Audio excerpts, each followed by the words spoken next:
तर विद्यार्थी मित्रांनो, आपण बघितलं की इथे लेखिकेला पहिल्यांदा मीनामध्ये एक अतिशय मोठा असा लक्षात येण्याजोगता चेंज दिसलेला आहे. 3 वर्ष बँगलोरमध्ये राहत असताना कधीही न हसता पाहिलेली मुलगी किंवा एक त्यांची मैत्रीण ती आता अतिशय चांगली हसते, अतिशय चांगल्या पद्धतीनं बिहेव करताना दिसते, कुठेही नकारात्मक दृष्टिकोन दिसेना. हे बघितल्यावर त्यांना हा चेंज न विश्वास ठेवण्याजोगता होता.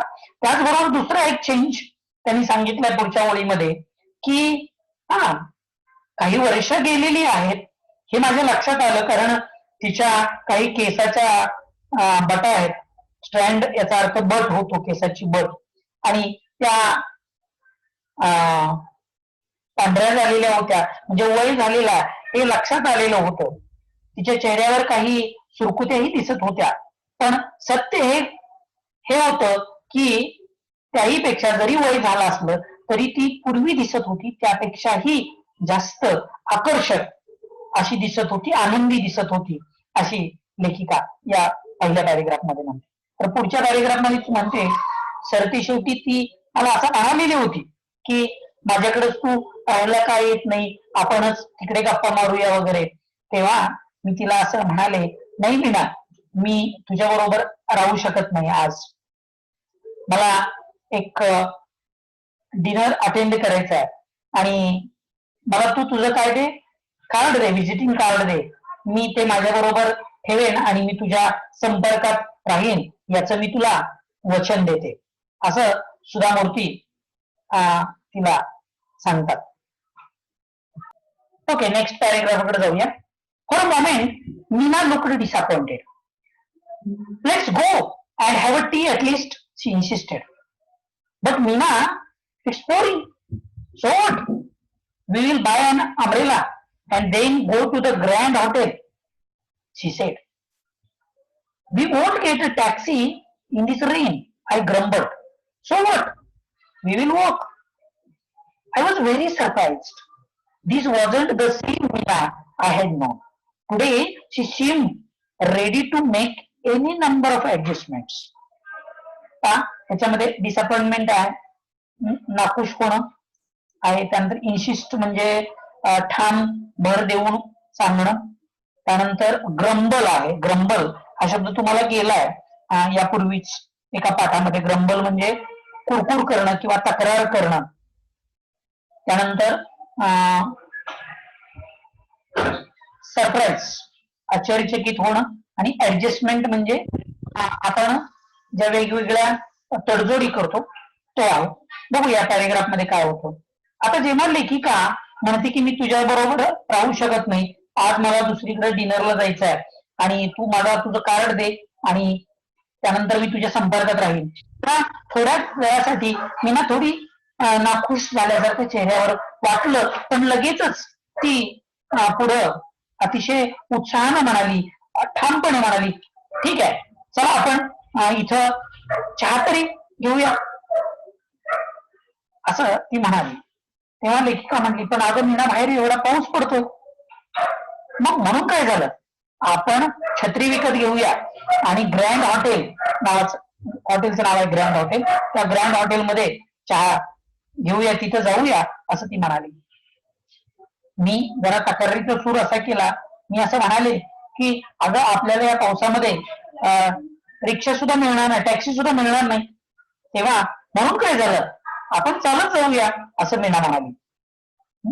लेखिका म्हणते, हे सगळे रिस्पॉन्सेस ऐकल्यावर मी एवढे आश्चर्यचकित झाले की मी ज्या मीनाला ओळखत होते ती ही मीना नाही, ही मीना नक्कीच नाही.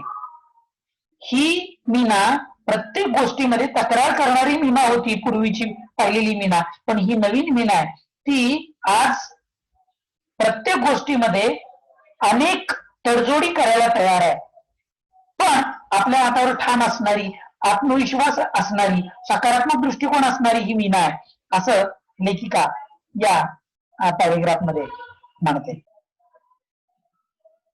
Now see students, in the next paragraph, we reached the Grand Hotel, drenched. By then, The only thought in my mind was to find out who or what had brought about such a change in the pessimistic Meena I had known. I was quite curious. Tell me, Meena, is there a Prince Charming who has managed to change you so? या paragraph मध्ये नवीन शब्द तुमच्याकडे drench आहे. Drench म्हणजे ओलचिंब होणं. त्यानंतर pessimistic आधीच सांगितलंय निराशावादी. क्युरियस म्हणजे इथं उत्सुक असणं. त्यानंतर चार्मिंग म्हणजे सुंदर.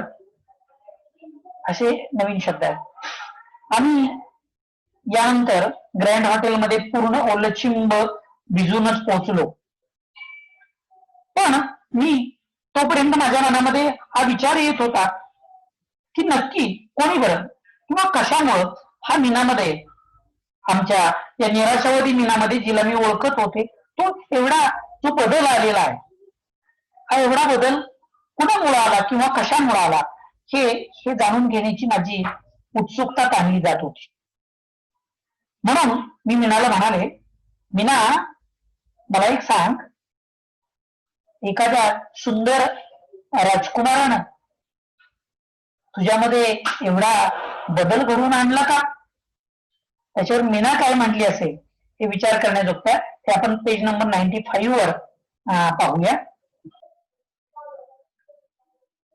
So friends, see now both the friends were sitting in the hotel and their discussion, chatting is going on. Meena was surprised by the question. No, there isn't anyone like that, she said. Then what's the secret of your energy? I asked like Tendulkar does in the advertisement. इथे surprise एक नवीन शब्द वाटतोय. Surprise म्हणजे आश्चर्यचकित होणं. त्यानंतर secret माहिती आहे, गुपित, एनर्जी, शक्ती. ओके, तर सुधा मूर्ती आहेत त्या मीनाला मीना ह्या सुधा मूर्तींच्या प्रश्नावर आश्चर्यचकित होते आणि त्यांना म्हणते की नाही, असं काही झालेलं नाही, कुठला सुंदर राजकुमार माझ्या जीवनात आला आणि त्यांना हा बदल घडवला, असं काही झालं नाही. मग लेखिका म्हणतात की मग तुझ्या या एवढ्या जबरदस्त शक्ती पाठीमागचं गुपित काय, असा मी प्रश्न लेखिका म्हणते. ज्याप्रमाणे तेंडुलकर जाहिरातीमध्ये, बूस्ट कंपनीची जाहिरातीमध्ये म्हणतो, what the secret of your energy, त्या पद्धतीनं मी हा प्रश्न विचारला की तुझ्या ह्या झालेल्या बदला पाठीमागं किंवा तुझ्या या ऊर्जे पाठीमागचं नक्की रहस्य काय आहे, असं लेखिका तिला विचारते. आणि त्याच्यावर मीना काय उत्तर देते बघा.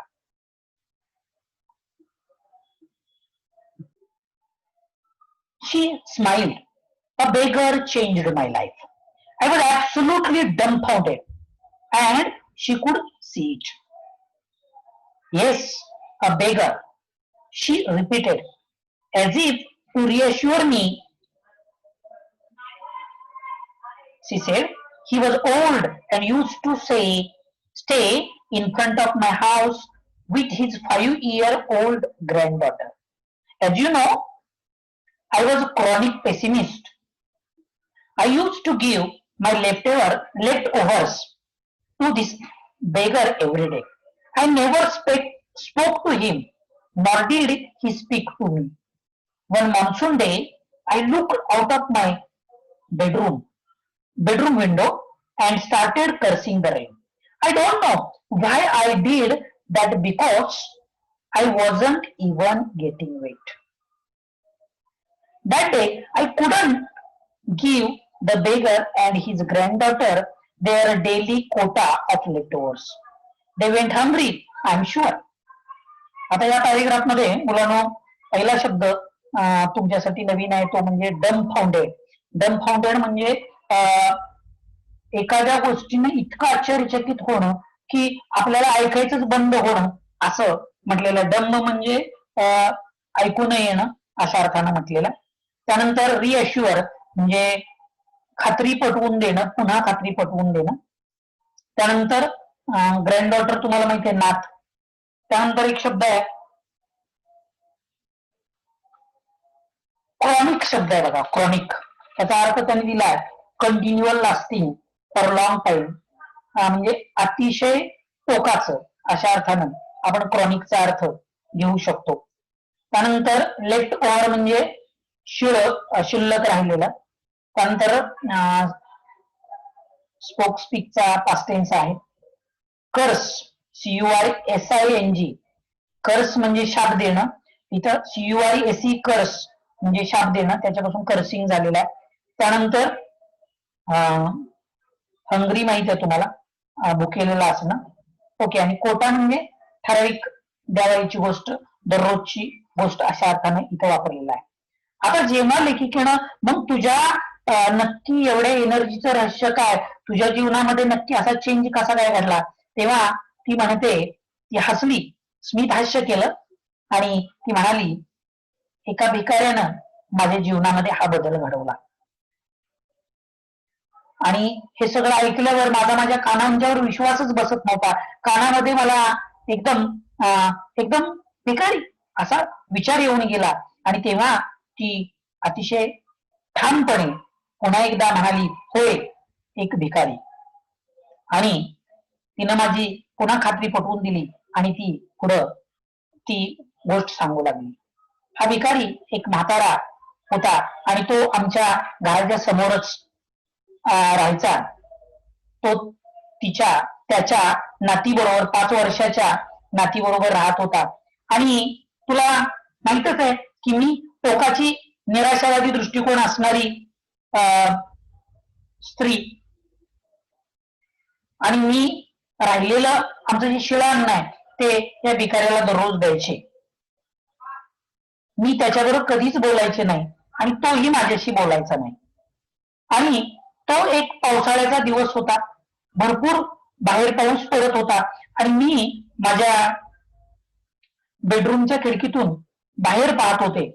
आणि हा पडणाऱ्या पावसाला शाप द्यायला, शिवाय शाप द्यायला मी सुरुवात केली, म्हणजे तक्रारी करायला सुरुवात केली. कशाला एवढा पाऊस, गरजेचा आहे का, आणि इथं गरजेचं आहे का, असं मी शिवाय शाप देत होते.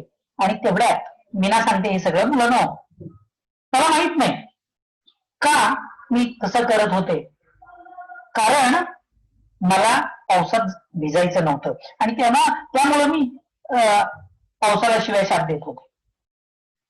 आणि या पडणाऱ्या पावसामुळं मी त्या भिकाऱ्याला दररोज देते ते शिळं राहिलेलं अन्न देऊ शकले नाही, दिलं नाही, कारण मला बाहेर जाऊन भिजायचं नव्हतं.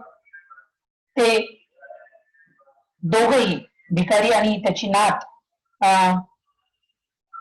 भुकेलेले राहिलेले होते याची मला खात्री होती. आणि नक्कीच त्यांना काही मिळालं नाही, म्हणजे ते भुकेलेले होते. मग पुढं काय घडलं पाहूया आपण. However, what I saw from my window surprised me. The beggar and the young girl were playing on the road because there was no traffic. They were laughing, clapping, and screaming joyously, as if they were in paradise.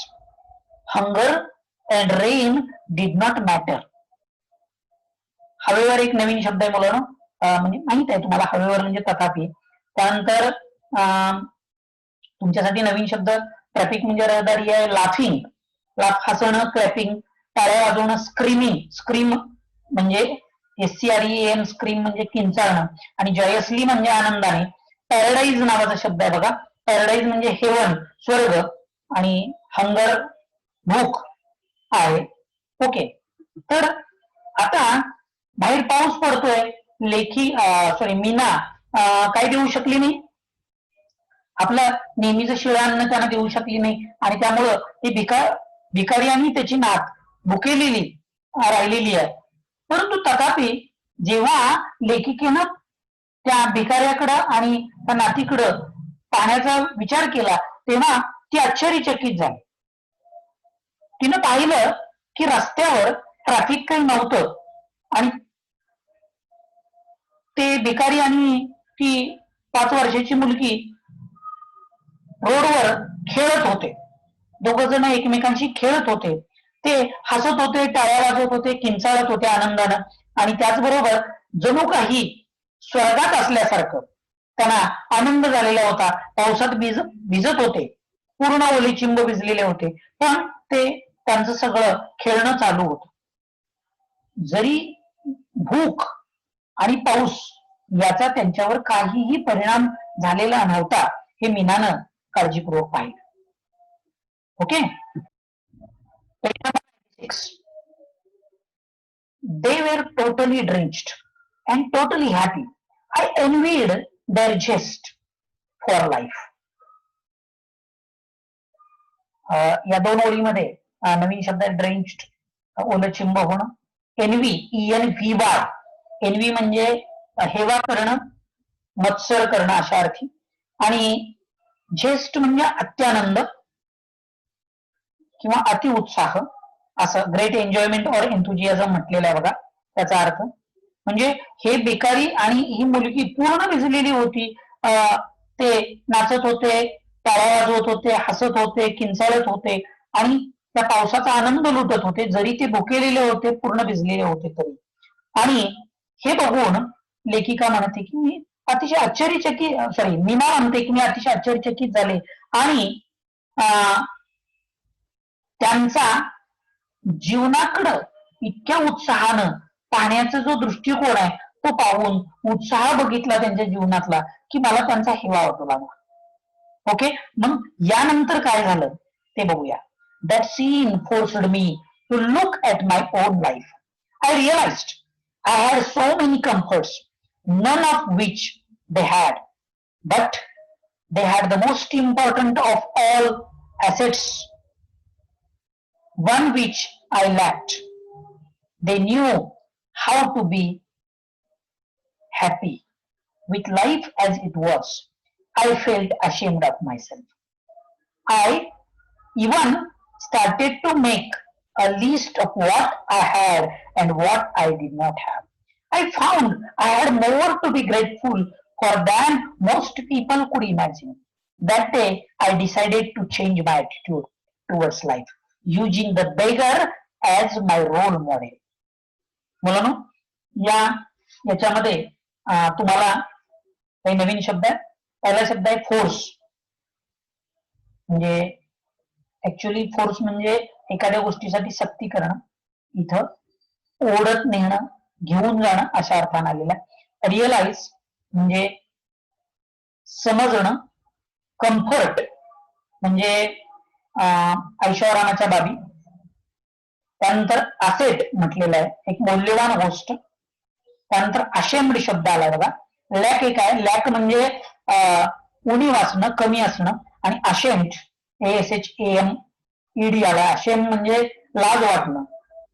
आणि नंतर सगळे शब्द तुमच्या ओळखीचे आहेत. एक role model नावाचा शब्द आहे.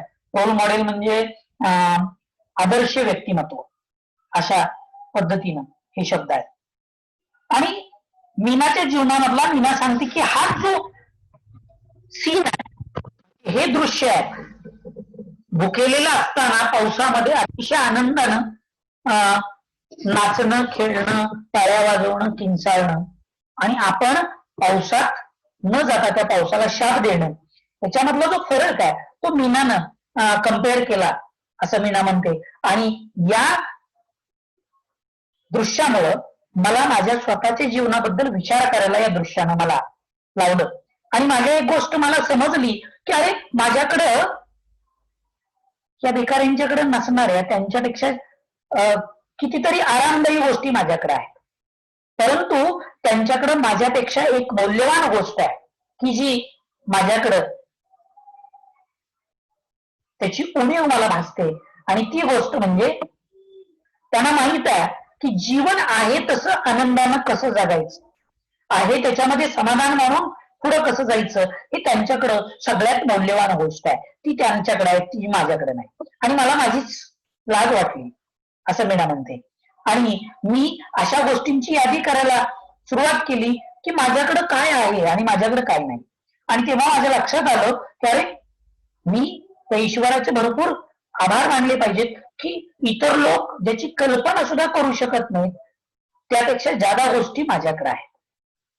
त्यांच्याकडे ते कल्पना सुद्धा करत नाहीत, त्यांच्या कल्पनेत सुद्धा येत नाहीत एवढ्या गोष्टी माझ्याकडे आहेत आणि माझ्याकडे भरपूर आहे. आणि त्याच दिवशी मी ठरवलं की मी माझा दृष्टिकोन, जीवनाकडे बघण्याचा दृष्टिकोन आहे तो बदलायचा.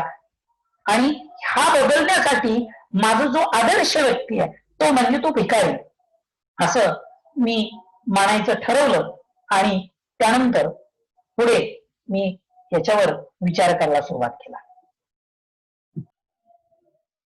After a long pause, I asked Meena how long it had taken her to change. Once this realization dawned, she said, "It took me almost 2 years. It took me almost 2 years to put the change into effect. Now nothing matters. I am always happy. I find happiness in every small thing, in every situation, and in every person." Did you give any Guru Dakshina to your Guru? I asked. No, unfortunately. By the time I understood things, he was dead. But I sponsored his granddaughter to a boarding school as a mark of respect to him. आता या शेवटच्या part मध्ये एक नवीन शब्द आहे pause, म्हणजे थोडस थांबून. त्यानंतर रिअलायझेशन म्हणजे कळलेली गोष्ट, आणि डॉन म्हणजे पहाट. इथे स्वतःला उमजलेल्या गोष्टीची पहाट, रिअलायझेशन डॉन असा आलेला आहे. त्यानंतर सिच्युएशन, परिस्थिती माहिती आहे तुम्हाला. गुरुदक्षिणा तुमच्या ओळखीचा शब्द आहे. त्यानंतर स्पॉन्सर म्हणजे एखाद्या व्यक्तीला चांगल्या उद्देशानं आपण मदत करणं. टीव्ही मध्ये स्पॉन्सरशिप वगैरे आपण म्हणतो, तिथं प्रायोजित करणं अशा अर्थानं असतं. पण इथं चांगल्या उद्देशानं एखाद्या व्यक्तीला पैसे देऊन मदत करणं, चांगल्या हेतून, चांगल्या हेतूसाठी, हे इथं आलेलं आहे. आणि ओके, रिस्पेक्ट, तुम्हाला आदर माहित आहे. आता या शेवटच्या पॅरेग्राफ मध्ये असं म्हटलेलं आहे, लेखिका म्हणते की एवढं सगळं तिच्याकडून कसा तिच्यामध्ये चेंज घडून आल्या हे सांगितल्यावर, घटना सांगितल्यावर आपण थोडं थांबून मीना म्हणते की हा जो चेंज तुला घडण्यासाठी किती कालावधी लागला, हे सगळं तू विचार केलास, पण आता तुझ्यामध्ये हा चेंज आणण्यासाठी तू किती कालावधी नंतर चेंज घडला.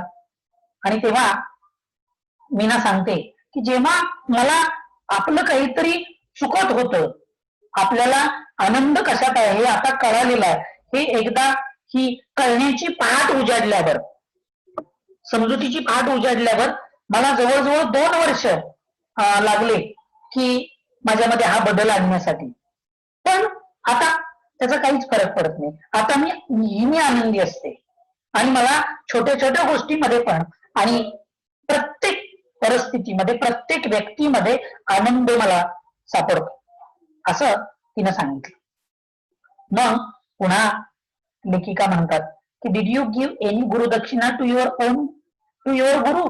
मग तू तुझ्या हे जे गुरु आहेत, हे भिकारी तुझे गुरु तू मानलेस, तुझे रोल मॉडेल मानले, आदर्श व्यक्ती मानलेस, त्यांना काही गुरुदक्षिणा वगैरे दिलीस का नाही. तर तेव्हा मीना म्हणते नाही, दुर्दैवानं मी तसं करू शकले नाही. कारण मला जेव्हा त्या सगळ्या गोष्टी कळाल्या तेव्हा ते मरण पावलेले होते, मरण पावलेल्याचं मला कळालं. परंतु मी त्यांची जी ती नात होती, त्यांच्याबरोबर खेळायची, त्या नातीला मी आर्थिक मदत करून बोर्डिंग स्कूलमध्ये घातलं आणि तिला पुढच्या शिक्षणाची संपूर्ण जबाबदारी मी त्या माझ्या भिकारी गुरु आहेत त्यांच्या आदराप्रित्यर्थ मी हे सगळं केलं. सुधामूर्ती, बघा मुलांनो किती छान पाठ आहे. म्हणजे आपण छोट्या छोट्या गोष्टीमधून कसे आनंद शोधायला पाहिजे. आणि आपण काही व्यक्तींच्याकडे असं हीन दृष्टिकोनातनं बघतो, पण प्रत्येक व्यक्तीमध्ये आपल्याला नवीन काहीतरी शिकायला मिळतं आणि प्रत्येक गोष्टीमध्ये आपण आनंद शोधला पाहिजे, हे या पाठातून सांगण्याचा प्रयत्न केलेला आहे. तुम्हाला पाठ संपूर्ण समजला असेल. थोडस रिकॅप घेतो 1-1.5 मिनिटासाठी. एक नकारात्मक विचार करणारी मीना, प्रत्येक गोष्टीमध्ये काही ना काहीतरी चुका काढणारी मीना, निराशावादी दृष्टिकोन असणारी मीना जेव्हा लेखिकेच्या संपर्कात यायची तेव्हा लेखिकेला तिची जी सोबत आहे ती नकोशी वाटायची किंवा तिच्या कुठल्या मैत्रिणींना ती सोबत नकोशी वाटायची. कारण नकारात्मक दृष्टिकोन करणारी असणारी माणसं दुसऱ्यांच्या मनामध्ये पण नकारात्मक दृष्टिकोन पसरवत असतात. हे वेगवेगळ्या उदाहरणातून तुम्हाला कळालं असेल, अनुभवातून सुद्धा लक्षात येईल. तर सकारात्मक विचार करणारी माणसं जर तुमच्या सोबत असतील तर भरपूर काही चांगलं होतं. हे लेखिकेने याच्यातून आपल्याला सांगण्याचा प्रयत्न केलेला आहे. आणि जेव्हा बेंगलोरवरून मीनाची बदली याला मुंबईला होते त्यानंतर त्यांचा काही संपर्क येत नाही आणि काही वर्षानंतर अनेक वर्षानंतर जेव्हा लेखिका मुंबईला जाते त्यांची योगायोगानं ऍक्सिडेंटली भेट होते आणि भेट झाल्यावर ते जो लेखिका तिच्यामध्ये चेंज बघते त्या चेंजचं झालेल्या बदलाचं आशावादी अतिशय उत्साही आनंदी मीना रहस्य विचारते तेव्हा ते रहस्य ती मीना सांगते की एका भिकाऱ्यानं माझ्यामध्ये चेंज केला आणि तो जो दृश्य सांगते आणि त्यानंतर मीनानं स्वतःमध्ये करून घेतलेला बदल. म्हणजे मुलांना आपण आपल्यामध्ये मनापासून ठरवलं तर नक्कीच बदल करू शकतो. आपल्याकडे असणाऱ्या नकारात्मक गोष्टी आपल्याकडे असणाऱ्या उणीवा भरून काढू शकतो. हाच या पाठातून आपल्याला बोध मिळतो. तुम्हाला व्हिडिओ धडा नक्कीच समजला असेल तर तो तुम्ही आता समजावून घ्या आणि त्यानंतर काय अडचणी आल्या येतील तर त्या कॉमेंट बॉक्समध्ये पाठवा. व्हिडिओ आवडला तर माझ्या चॅनलला लाईक करा, सबस्क्राईब करा आणि तुमच्या कमेंट्स पाठवा. तुमच्या सजेशन माझ्यासाठी भरपूर महत्वपूर्ण आहे.